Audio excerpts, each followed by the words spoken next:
Really want to succeed at something, you can just spend a glory point if you're going to do it as an active ability, and then you effectively pretend that you have rolled a 6. You basically take 6 as if you rolled a 6, and then add your score, and then you get a glory dice, which you get to roll, and that's basically just a bonus between 1 to 6 on top. So it's basically an almost guaranteed, I'm really going to do that thing.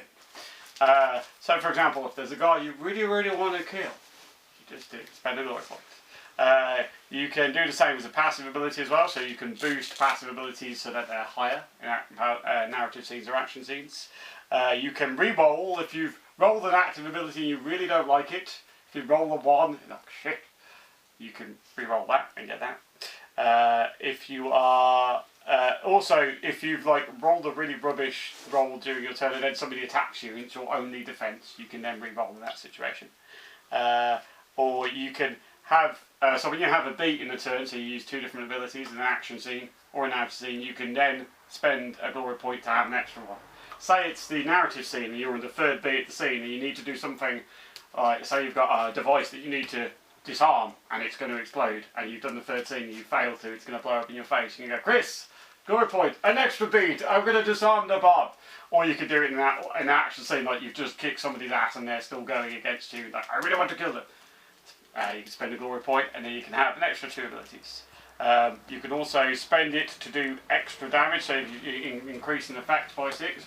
For example, when Andy was interrogating the hell out of the guy earlier, if he'd failed to do so and he'd had a glory point, he could sort of like then boost his own force of personality as well to just go, do what I say! So you can use that for anything that's got an effect.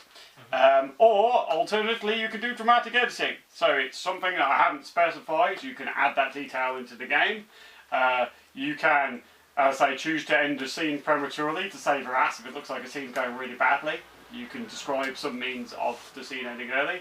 It won't defeat the things you're fighting, but it will forestall them until later.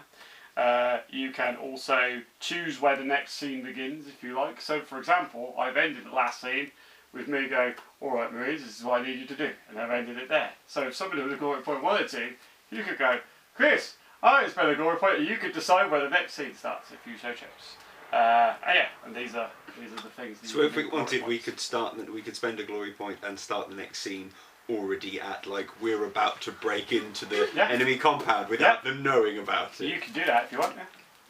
That could be useful. What it is, as long as I mean, that's the kind of thing I've got to okay that it fits the story. So I do have GMs right to go, no, that's stupid. But yeah, if it still fits the story, we're all in Barcelona. Basically get stuff.